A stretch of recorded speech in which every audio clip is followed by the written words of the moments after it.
Welcome to the French Wedding Podcast with your host Naïm, the only podcast in English about weddings in France. Great conversations, tips and insights about your French wedding, some wisdom before your big day, and the opportunity to hear wedding professionals actually living and working in France, only for your day to be the most amazing to remember.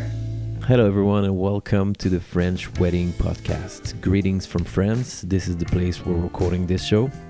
I'm Naïm, professional ceremony officiant based in my hometown, Paris, and I created this show especially for future brides and grooms willing to get married in Paris or anywhere in France. Each episode is an occasion to meet a main actor of the industry, can be a vendor such as a wedding planner, hair and makeup artists, bridal salon, videographer, venue owner, bloggers, you name it. This show exists to bring you some insight about how people do things in France regarding the wedding industry, but we also share funny stories, things to know, and special memories when we happen to work together on the very same wedding. After 25 years in the fashion industry, she developed a deep respect for doing less. In the course of the last decade, she decided to put aside her fashion work and founded Travellur, a travel planning service providing and promoting slow travel. So without further delay, please welcome on the show Coco Kliks, your guide to a slower way to travel. Coco, welcome to the show. Thank you, Naïm. It's so good to be here. Thank you so much for inviting me. Once again, thank you so much for taking the time to be with me and the audience today. It's a real pleasure to have you on the show. I was looking forward to speak to you. And I think we can kickstart with one topic that I've seen going through your website is slow travel is the new luxury. I really, really love that. Can you explain me what's behind it? Yes, I would love to, because it's something that I feel really strongly about.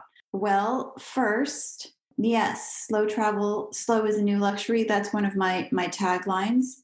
And why do I feel that way? Because I think in this increasingly busy, demanding world that we live in and the lives that we lead, where we're constantly working on deadlines and rushing from here to there, I think slowness and taking time to do nothing is kind of a luxury that people rarely allow for themselves or create in their life. And sometimes, we all, well, most of us, I think, understand in general terms this concept of slow living. But the reality for most people is that slow living is not really attainable in your everyday life. You can have moments of slow, but to be really slow living, it's just not possible for a lot of people, or they don't know how to implement it. But when you travel, this is an opportunity to live your life in a different way for a week, and incorporate slow living into that week. And one of the things that I always counsel my travel clients is that, instead of building an itinerary where you're one day here and then you're rushing over there, you have one day there and then another day here, I always tell them, pick your favorite place and just stay there for the whole week. Instead of running around to like 5 different places when you're just going to spend your entire vacation traveling from one place to the other, you can stay on a train the whole time or rush around at home all the time. So why would you want to do that on your vacation? And so why I think it's like the new luxury, because I think that this is something that people are really craving and are ready for. And it's kind of a luxury that they can give themselves that they can't get in their normal everyday life. So it's something that it's a luxury that we can build into their vacation or their travel experience, that doesn't necessarily cost anymore, but the return on investment is really valuable. That really resonated with me when I first read that, because I'm a big fan of less is more. I really like this time is the new luxury, time is the new currency.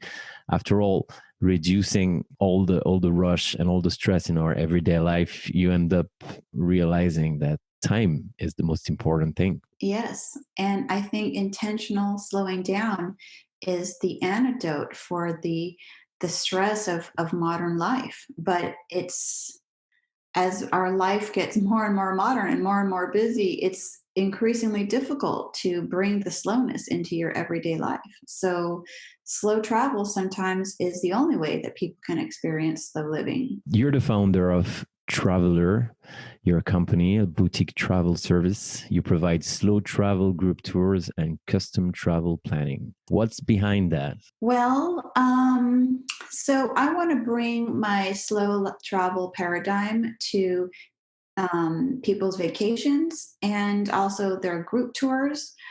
So I have two kinds of travel clients. I have what I call like retail clients. These are like individuals or families who want to plan a trip together. And sometimes they're in like individuals, sometimes they're couples, sometimes they're small families, or sometimes it's like a group, like a family group or a special birthday that they want to celebrate, something like that.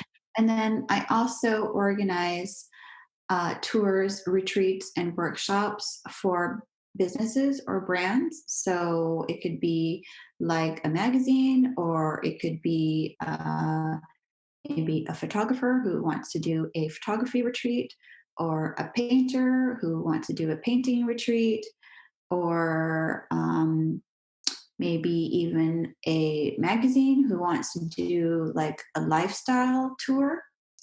So in that case, my client is the person who wants to create the tour, workshop, or retreat. And then their clients are the attendees or the guests who come along. Right. So you are kind of advising people on how to spend their time wisely. Yes. And I think in both cases, people usually come to me with a long list of all the things that they want to do. And my job is partially to help them navigate their options and find the one that best suits their goals in terms of what they want to experience, and then to try to create an itinerary that makes their primary experience that they want to have the best it can be. But also that means usually editing out all the other stuff that is not important, or is just going to complicate things, or is just going to make too much transport back and forth all the time. So a lot of times I'm actually editing out like half the things that people want to do. But Wow. yeah, but in the end, they really thank me for it, because they think, oh, wow, we had such a great time in this one village. But we wouldn't have had that magical experience where the bartender at that cafe invited us to go check out his farm where he grows his special red bell peppers that he makes a snack at the bar with. But we wouldn't have been able to do that if we were on a train going to another village. So in the end, I think that their experience is much more valuable and more local. Like they really experience what is happening in that one village and meet people from that village, or experience something that can only be had in that one village, as opposed to kind of having a superficial experience in three villages, which may be less memorable. In the end, you might not remember any of the villages because you didn't have any real meaningful experience in any of them that would make you really remember your time there. That sounds pretty overwhelming when you realize that you must have lived 20,000 life to know a network that deep in all the circuits that you're proposing to your clients. How did it all started? How did you have the idea, the sparkle for Travellur? Well, let's see. How did it start?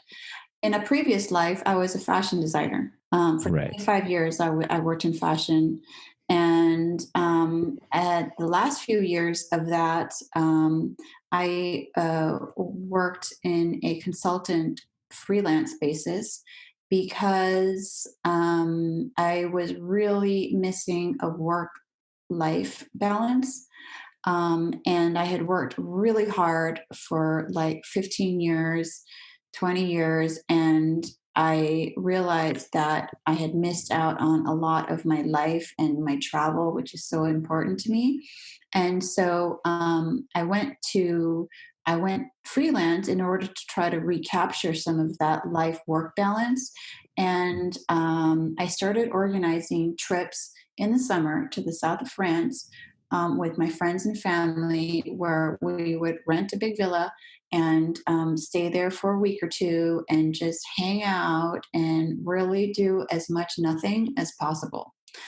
And that doing nothing, just, like going to the market in the morning, buying some local vegetables and experiencing and trying local snacks, and then stopping at the winery on the way home and getting the local rosé, and then going home and making a big lunch and laughing and taking a little swim and taking a nap in the evening and going for a walk. I mean, this is like, to me, it just seemed like real living. It Of was all course. the kind of stuff that not happening in my apartment in New York City. Mm. So, yeah, and it was so rewarding and so enriching, and it just made my life so much warmer and like appreciated.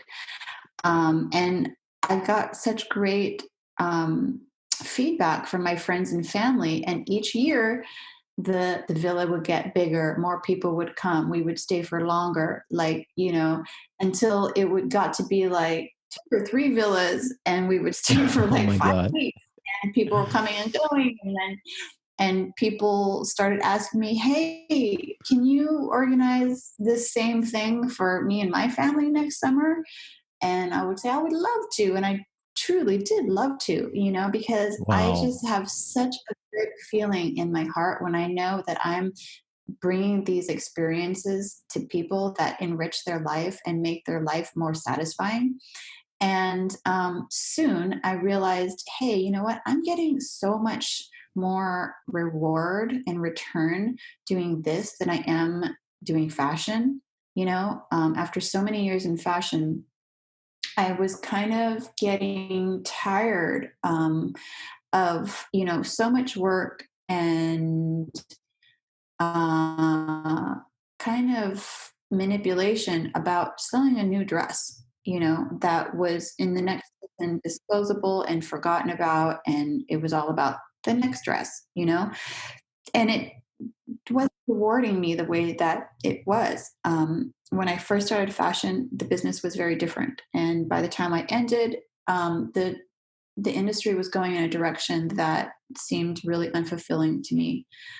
It was just about doing more and more volume at smaller and smaller margins, clothes becoming more disposable, less important, less about design. It was more about marketing. So all these things chipped away at what I loved about fashion, which was kind of creating beauty and having this kind of like perfect fashion moment in a fashion show or a photo shoot. And I realized that I was having so much more meaning in my life planning these vacations. And then I discovered Instagram, and on Instagram, I found somebody. Her name is Beth Kirby, and she has a company called Local Milk. Okay. And she was doing these slow living retreats. And I was absolutely fascinated by this whole concept. And I recognized what I was doing. I said, wait, this is what I'm doing with my 5 week long vacations that I'm planning with my friends and family and their friends and family. And so I thought, okay, well, hey, this is like a business. People can do this. Like, this is a thing, you know?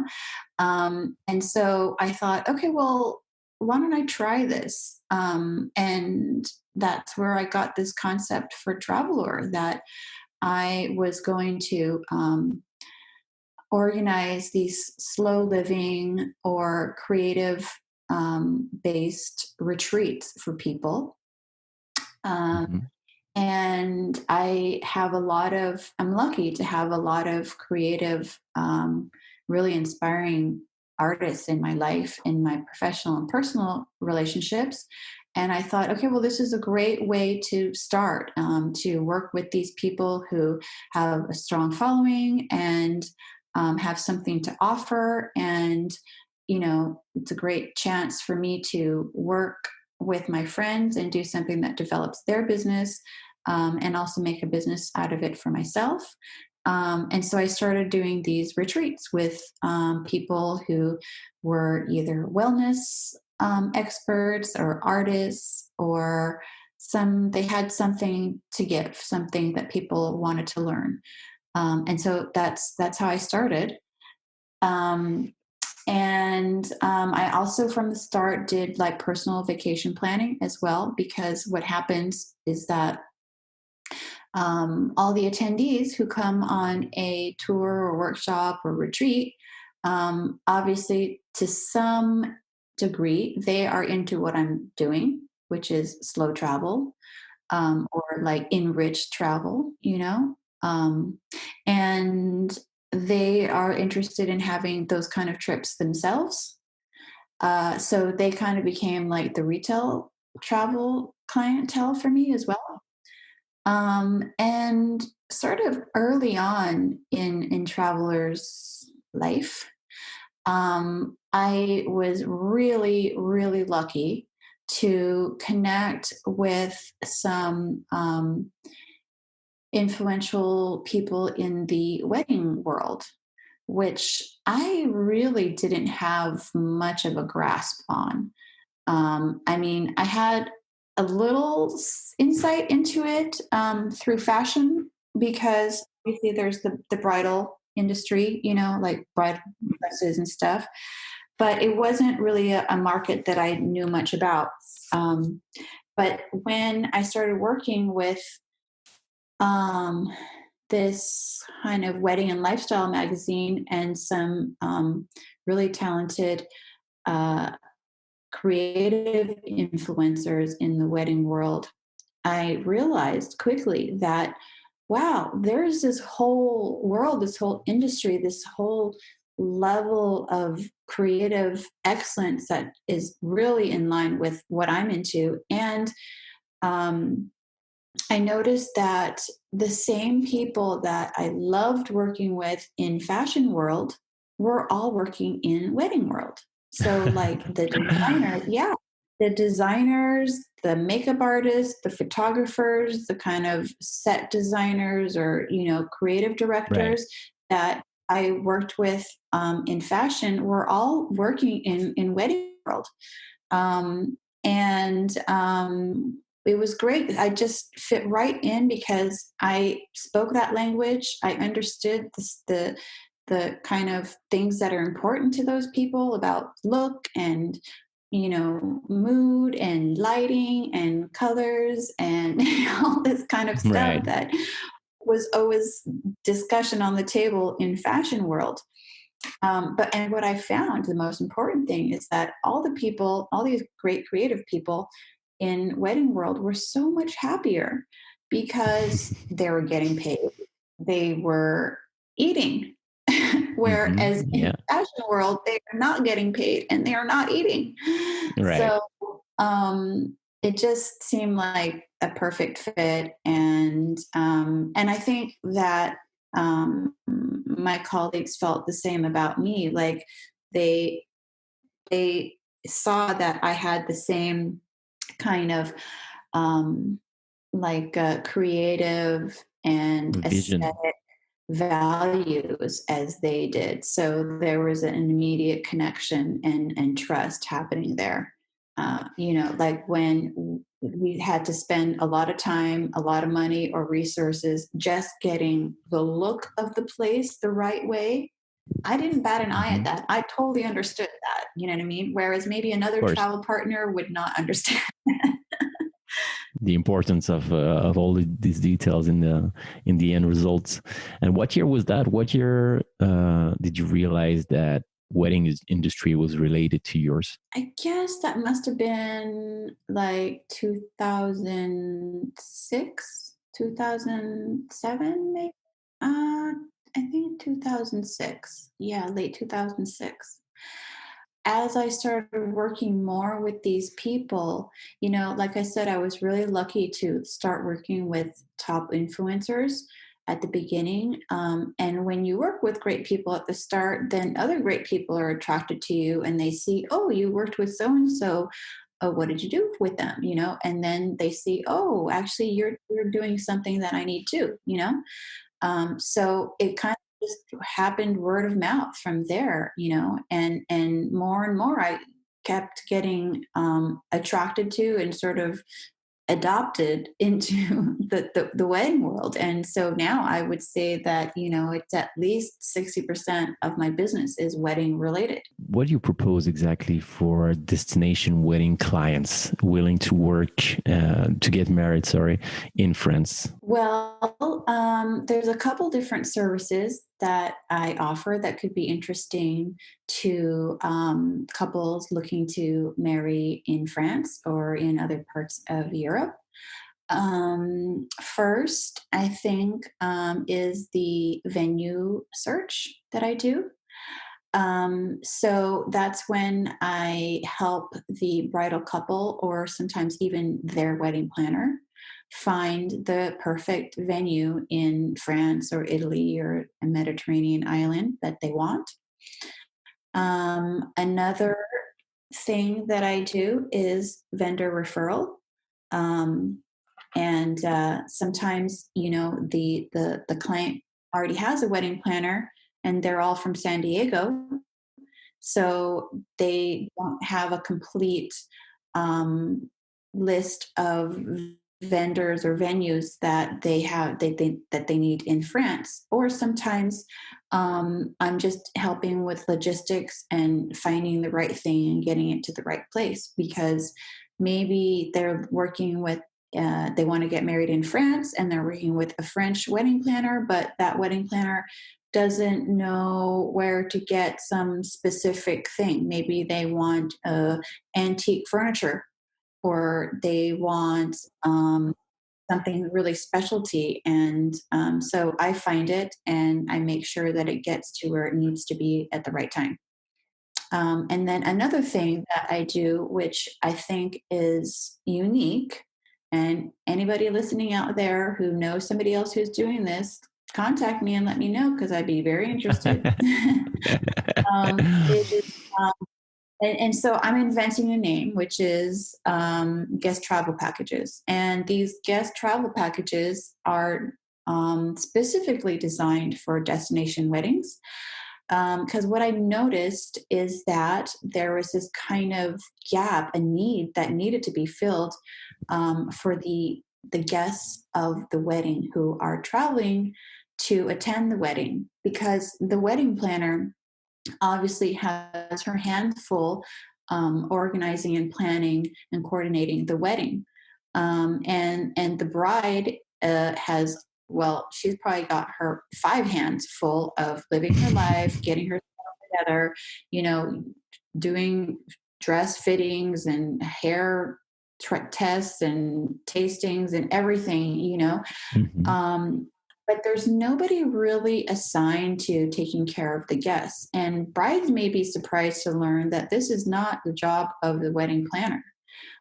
Believe it or not, they're busy doing other stuff. So what Easy, happens yeah. is, like, yeah, there's nobody assigned to this role, and what happens is like it might land in the lap of either the bride or the planner at the last minute. And for either case, like this is a sure route to overwhelm either for the planner or total overwhelm for the bride, and a sure way to like ruin her whole experience because, you know, who wants to be the travel agent for 100 guests? You know?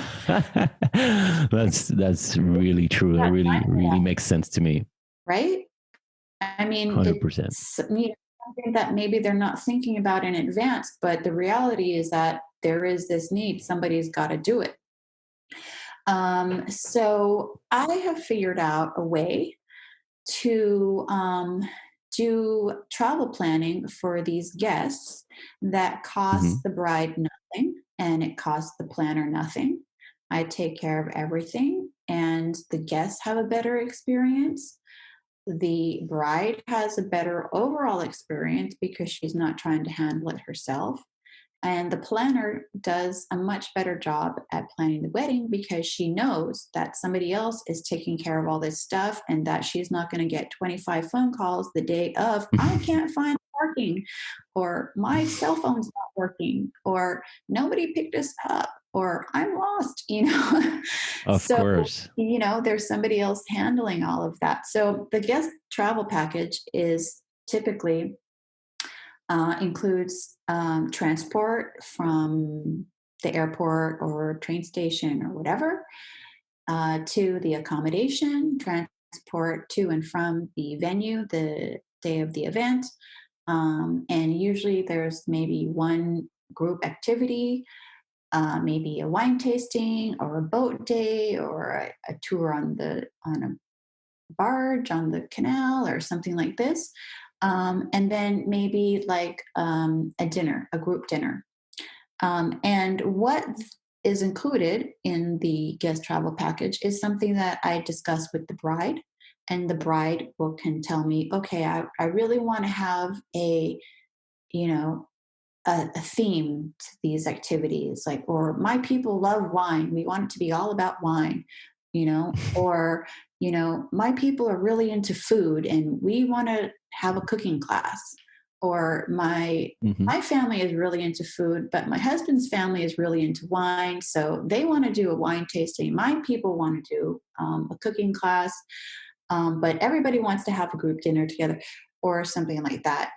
And typically we have 2 or 3 different packages for the guests to choose from. So maybe there's going to be one family package where you can stay at a villa with another family, and then there's like a kid friendly activity that we all do together or that they all do together. And then there's like a singles package where all the single people in the house want to get together and stay at like kind of more a happening hipster hotel Right. where they're going to have, you know, a bachelorette party or a bachelor night or something like that, go to a nightclub, have a dance party. And then maybe there's like the couples package where they want to stay at a more quiet romantic place, you know, and maybe they're going to have a Hmm. spa package as part of their deal. I don't know. So I have a consultation with the bride, and we talk about, you know, who her people are, what they like, what kind of, you know, are they mostly families, are they mostly couples, are they young people who want to party, and we come up with something that we think that they'll like. And because of my professional discounts that I get, and I have the leverage of a group discount as well, I'm able to save money. So even with my fee, which is included in the guest travel package price, the guest typically saves money, doesn't spend as much as if they had planned it on their own. Um, Right. yeah. And so really everybody wins, you know, doesn't cost the bride. Seems like, yeah, that's what I was about to say. Seems like it's the winning equation. How did you how did you find it? I just saw this need, and then I figured out a way to do it where like, wow, this is genius. Everybody gets what they want and everybody's happy. And when I explain this to wedding planners, they're like, wow, this is amazing. Thank you so much. because It is. their life a lot easier, and it just takes a whole layer of anxiety off their plate, and the same for the bride. So once people learn about what I'm doing and what I'm offering, it's a pretty easy sell. People pretty much do it. Definitely. When I listen to you, it seems like you have millions of ideas at the same time. But on the other hand, the way you're talking is very slow and relaxed. How do you get this tranquility when you're rushing through your business day? Ooh, that's a good question. I think that staying in the moment and doing one step at a time is really important.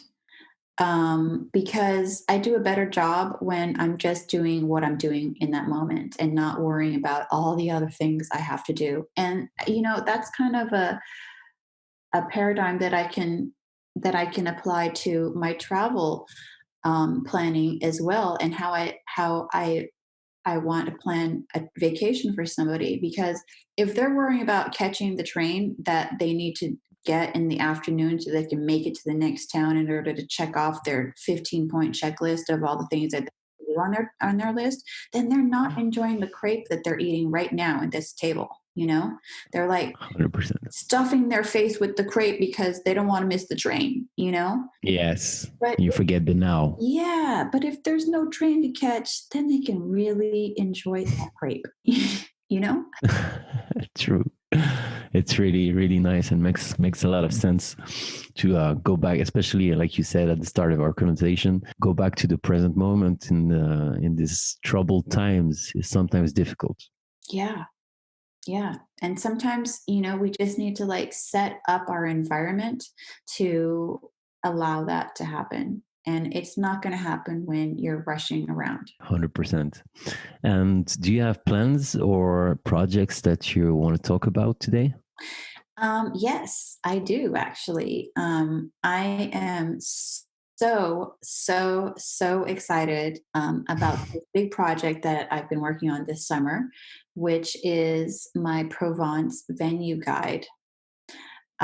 Okay. Yeah, Tell us a bit more about it. yeah. Oh, wow. So this is another thing that kind of grew up out of a need that I saw. I do a lot of venue searches for people, Okay. companies, for planners, for brides, people on vacation. And I started noticing two things. One, um, I would I would have, like, let's say it's a venue guide, a venue search, a wedding venue search. Started noticing that the information that I was sending was getting kind of repetitive. Like I would just had this, people would come to me typically wanting similar things, maybe with one or two little variations. And Mhm. I could send them a list of different things. Maybe I have like 5 that I already had in my list, and then maybe 3 more that I had to research a little bit to add and find like the special thing that they wanted. So I noticed that, hey, I'm kind of like developing this list of venues that I will recommend over and over again. And then the other thing that I was noticing is that getting the information from the venues was really difficult. And as an American who has like a really high standard of Mhm. customer service, Yes. coming to France and then having to adjust to this different level of customer service was sometimes really frustrating for me, and I know really really frustrating for my clients when they would start working with these venues or trying to get information from the venues directly themselves. And in the end, that's why they come to me, because they just are not getting the replies from venues that they needed to make their decision. So what I had this idea that, hey, I need to make this a venue guide that can help brides and planners find the venue that they want. Um, and okay, I'm cutting myself out of this equation. But you know, I can do I can only do so many custom venue searches in a month with all the other things that I'm doing. But if I make a guide, I can help a lot more people because they can just buy the guide and search it themselves, you know? But getting the information from each vendor, believe it or not, is really really difficult. I do know that. And actually, I'm trying to create a massive reaction from my people because I'm a French national, um, to encourage all my fellow French citizens to wake up on that side because, yeah, the standards sometimes, not everyone, luckily, but sometimes that could be really overwhelming, especially for Americans Yes. willing to have the right information at the right time. Yes, timing is so important. Um, Very much. and if you are catering to a foreign client, you really need to have this together. And and so what happens is like I can only of maybe like 8 venues that meet my client's criteria, I'm be able to recommend 5 because I know that 3 of those venues do not have the customer service that my client is going to want or expect. And so I can't even recommend them because I know it's just going to like create problems for my Mm-mm. client. Yeah, no good. If I have a guide that has all that information already there, then they can just take a look at the guide and they can review 45 venues at one time, you know, Right. and instead of taking months to figure it out. Because literally some of these venues, like it takes months, months, months of, 10, 20 emails, several phone calls a week to get basic Hmm. information like the Right. price or how many bedrooms do you have? Do you have a catering kitchen, on-site parking? Hmm. Like really basic stuff. Yeah, yeah, yeah, yeah. And Things that you need to organize everything on the. yeah, or even to know whether this venue is feasible or not for what I want to do Hmm. or for my client.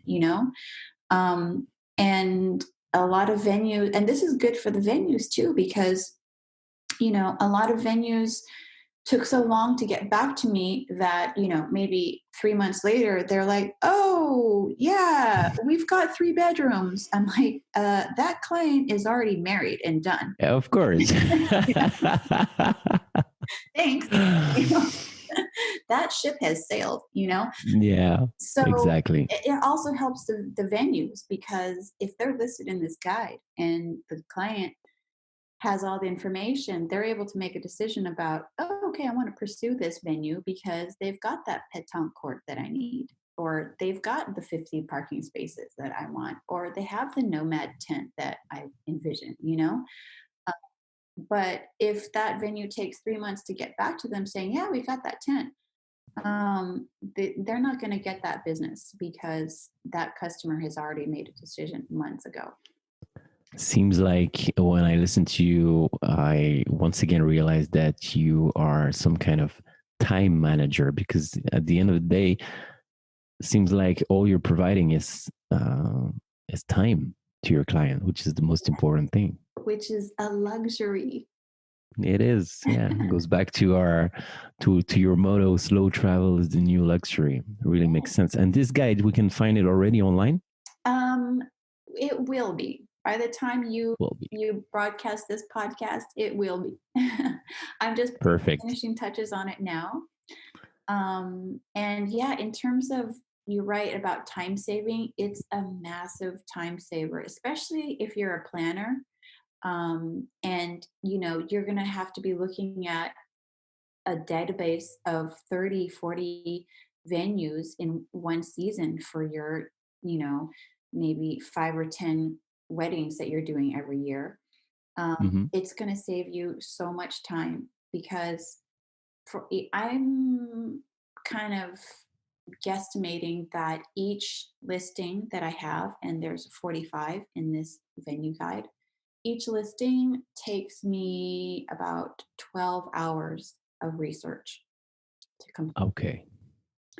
So And everything is packed yeah, and full of let's, information guide. let's just say 10 to like make it an easy math. Um, Hmm. and so, you know, that's like a lot of time that I, It is, yeah. and this is all time that I'm saving the planner or the bride, you know, that's 450 hours. And Yeah. that's not talking about the 15 venues that I researched that just didn't make the cut, Hmm. you know. Yeah. It's not counting the time and cost it took me to do site visits or take photos Right. or any of those things. Just for the information that's in the guide is like 450 hours of work. So that's a lot of time, or if it's a business for you, if you're a planner, that's a lot of money that you've saved on research, you know. So for a fraction of that, you can have everything in your hands in one go and be able to refer to these venues over and over again, year after year, and you don't have to do the research, which is, I think, a real time and money saver for people. Definitely. So I will not leave a link to the guide in the show notes, but I will put your website. Where can people find you online? You can find me at travellur.com. That's TRAVELLUR.com, like travellure.com. Hmm. I hope that by the time you publish this podcast, I will give you a link, a direct link that you can put in your show notes, Hmm. or to buy the venue guide. And I also want to say a little bit more about the guide in that there's three parts to it. So there's a part for hotels and B&Bs, like bed and breakfast, and then another section for villas, and another section for dedicated wedding venues, so that you can just buy one section. If you know that you want to do it at a hotel, you just buy the hotel part. Or if you know Okay. you want to do it at a private villa, you just buy the villa part. Or if you're a wedding planner, you can buy all three for a discounted price. Okay. Makes a lot of sense. Perfect. So people are free to contact you. I will leave the website in the show notes. And then once it will be published, I will just update the show notes with the guide to the link, guys. Coco, thank you so much for taking the time, which is a new luxury, to be with us today. And I hope we can meet in the real world of Paris very soon. I do too. Well, I feel like this was time well spent, Naeem. I'm so glad Definitely.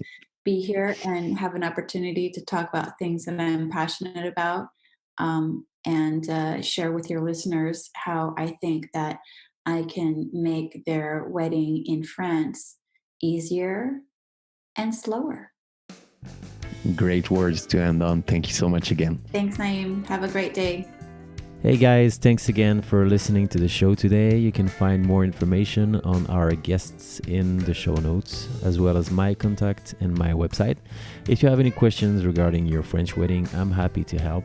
Also, please do not hesitate to leave a review for the show. There's also a link for that.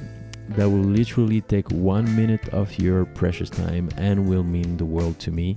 I always appreciate your support. Thank you again very much for your time and feedback. Wishing you a great day or a great night anywhere you are in the world. I send you some good vibrations and we'll talk to you again soon for a new episode. Bye bye.